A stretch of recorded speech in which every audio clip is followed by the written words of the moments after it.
ನಿಮ್ಮ ರಾಮ ಮಂದಿರವನ್ನ ಸ್ಫೋಟಿಸ್ತೇವೆ, ಸುಧಾರಿಸಿಕೊಳ್ಳಿ, ಹೀಗಂತ ಒಂದು ಬೆದರಿಕೆಯನ್ನ ಹಾಕಿದ್ದಾರೆ. ಯಾರು ಏನು ಎತ್ತ ಅಂತ ನೋಡಬೇಕು. ಅಲ್ಲಾಹು ಹೆಸರಿನಲ್ಲಿ ಬೆದರಿಕೆ ಪತ್ರವನ್ನ ಬಿಟ್ಟು ಹೋಗಿದ್ದಾರೆ ಅಪರಿಚಿತರು. ನಿಪ್ಪಾಣಿ ಪಟ್ಟಣದ ರಾಮ ಮಂದಿರಕ್ಕೆ ಈ ಬೆದರಿಕೆ ಬಂದಿರೋದು. ಫೆಬ್ರವರಿ 7, 28ರಂದು ಈ ಬೆದರಿಕೆ ಪತ್ರಗಳು ಬಂದಿದ್ದಾವೆ. ಈಗ ಬಹಿರಂಗಗೊಳ್ಳುತ್ತಾ ಇದೆ.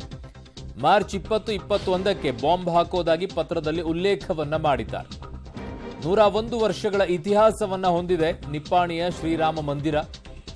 ನಿಪ್ಪಾಣಿ ಶಹರ ಠಾಣೆಯಲ್ಲಿ ಪ್ರಕರಣ ದಾಖಲಾಗಿದೆ. ಬೆಳಗಾವಿ ಜಿಲ್ಲಾ ಪೊಲೀಸರು ಹೈ ಅಲರ್ಟ್ ಅನ್ನ ಘೋಷಣೆ ಮಾಡಿದ್ದಾರೆ. ಮೊದಲನೆಯ ಪತ್ರ 7ನೇ ತಾರೀಕಿಗೆ ಫೆಬ್ರವರಿ ಮಂದಿರದ ಆವರಣದ ಹನುಮಾನ ಮಂದಿರದಲ್ಲಿ ಸಿಗುತ್ತೆ. ಇದು ಎರಡನೆಯ ಪತ್ರ 28 ಫೆಬ್ರವರಿ ರಾಮ ಮಂದಿರದ ಗರ್ಭಗುಡಿಯಲ್ಲಿ ಪತ್ತೆಯಾಗುತ್ತೆ. ಮಂದಿರದ ಆವರಣದಲ್ಲಿ 14 ಸಿಸಿ ಕ್ಯಾಮೆರಾಗಳನ್ನು ಅಳವಡಿಸಿದ್ದಾರೆ. ಸತತ ಪೊಲೀಸ್ ಬಂದೋಬಸ್ತನ್ನು ನಿಯೋಜನೆ ಮಾಡಿಕೊಂಡಿದ್ದಾರೆ. ಯಾವ ರೀತಿಯಾಗಿ ಬೆದರಿಕೆಯನ್ನು ಹಾಕಿದ್ದಾರೆ, ಯಾರು ಹಾಕಿದ್ದಾರೆ, ಇವೆಲ್ಲವೂ ಕೂಡ ಪತ್ತೆ ಹಚ್ಚಬೇಕಾಗಿದೆ. ಸೊ ಅಲ್ಲಿ ಹಾಕಿರುವಂಥ ಸಿಸಿ ಕ್ಯಾಮ್ರಾದಲ್ಲಿ ಯಾರಾದರೂ ಪತ್ರ ಇಟ್ಟು ಹೋಗುವಂಥದ್ದು ಏನಾದರೂ ಸಿಕ್ಕಿದೆಯಾ ಇಲ್ವಾ? ಸದ್ಯಕ್ಕಂತೂ ಬಂದೋಬಸ್ತನ್ನು ಮಾಡಿದ್ದಾರೆ. ಕೆಲವು ಕಡೆಗಳಲ್ಲಿ ಸಿಸಿ ಕ್ಯಾಮ್ರಾಗಳು 15 ದಿನಗಳವರೆಗೂ ಕೂಡ ವರ್ಕ್ ಆಗುತ್ತೆ. ಅದಾದ ನಂತರ ಆಟೋಮೆಟಿಕ್ಲಿ ಅವು ಡಿಲೀಟ್ ಆಗ್ತಾ ಹೋಗುತ್ತೆ.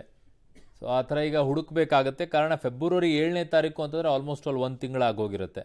ಫೆಬ್ರವರಿ 28ಕ್ಕೆ ಇನ್ನೊಂದು ಪತ್ರ ಹಾಕಿದಾರಲ್ಲ, ಆ ಪತ್ರದ ಬಗ್ಗೆ ಮಾಹಿತಿಯನ್ನು ಈಗ ಹುಡುಕಬಹುದು, ಯಾರಿಟ್ಟು ಹೋಗಿದ್ದಾರೆ ಏನು ಅಂತ ಹೇಳಿ. ಇದು ಅಲ್ಲಾಹುವಿನ ಹೆಸರಿನಲ್ಲಿ ಬೆದರಿಕೆ ಪತ್ರವನ್ನು ಬಿಟ್ಟು ಹೋಗಿದ್ದಾರೆ. ನಿಮ್ಮ ರಾಮ ಮಂದಿರ ಸ್ಫೋಟಿಸ್ತೇವೆ, ಸುಧಾರಿಸಿಕೊಳ್ಳಿ ಅಂತ ಹೇಳಿ.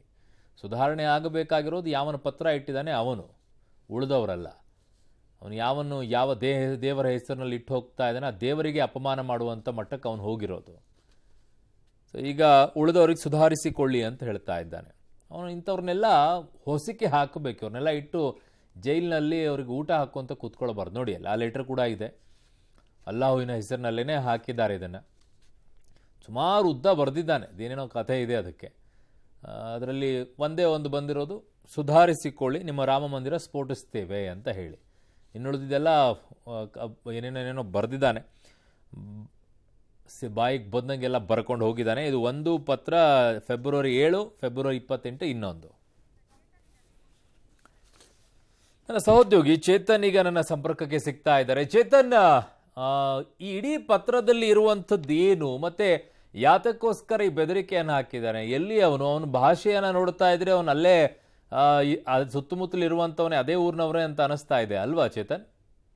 ಖಂಡಿತವಾಗಿ ಅವರು ನೀವು ಕೂಡ ಈ ಬಗ್ಗೆ ಪ್ರಕರಣ ಗಂಭೀರವಾಗಿ ಪರಿಗಣಿಸಿರುವ ಬೆಳಗಾವಿ ಜಿಲ್ಲಾ ಪೊಲೀಸರು ಈಗಾಗಲೇ ಏನು ಮಂದಿರ ಇದೆ, 101 ವರ್ಷ ಪುರಾತನ ದೇವಸ್ಥಾನ ಇದೆ. ಆ ದೇವಸ್ಥಾನದ ಸುತ್ತ ಈಗ ಬಿಗಿ ಪೊಲೀಸ್ ಬಂದೋಬಸ್ತನ್ನು ಕಳಿಸಿದ್ದಾರೆ. ಅದರಲ್ಲೂ ಕೂಡ ಮೊದಲು ಪತ್ರ ಬಂದಾಗ ಅಲ್ಲಿ ಸಿಸಿಟಿವಿ ಕ್ಯಾಮೆರಾ ಇರಲಿಲ್ಲ. ಆದ್ರೆ ಈಗ ನಂತರ ಪೊಲೀಸರು ಈಗ ಸಿಸಿಟಿವಿಯನ್ನ ಅಳವಡಿಸಿರುವಂತದ್ದು. ಸುಮಾರು 14ಕ್ಕೂ ಹೆಚ್ಚು ಸಿಸಿಟಿವಿಗಳನ್ನ ಹಚ್ಚಿ ಅಲ್ಲಿ ತೀವ್ರ ನಿಗಾವನ್ನ ಇಟ್ಟಿದ್ದಾರೆ. ಅದರ ಜೊತೆಗೆ ಒಂದು KSRP ವಾಹನವನ್ನು ಘಟಕವನ್ನು ಕೂಡ ಅಲ್ಲಿ ನಿಯೋಜನೆ ಮಾಡಿರುವಂತದ್ದು.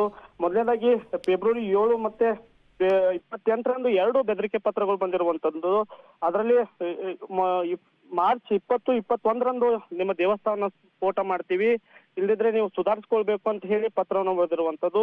ಹೀಗಾಗಿ ಪೊಲೀಸರು ಈ ಪ್ರಕರಣವನ್ನ ಗಂಭೀರವಾಗಿ ಪರಿಗಣಿಸಿರೋದು. ಯಾಕಂದ್ರೆ ರಾಮೇಶ್ವರ ಏನು ಕೆಫೆಯಲ್ಲಿ ಬ್ಲಾಸ್ಟ್ ಆಗಿತ್ತು, ಆ ಬ್ಲಾಸ್ಟ್ ಹಿನ್ನೆಲೆಯಲ್ಲಿ ಬೆಳಗಾವಿ ಪೊಲೀಸರು ಅಲರ್ಟ್ ಆಗಿರುವಂತದ್ದು. ಅರುಣ್. ಓಕೆ ಚೇತನ್, ನಿಮ್ಮೆಲ್ಲ ಮಾಹಿತಿಗೆ ಧನ್ಯವಾದಗಳು.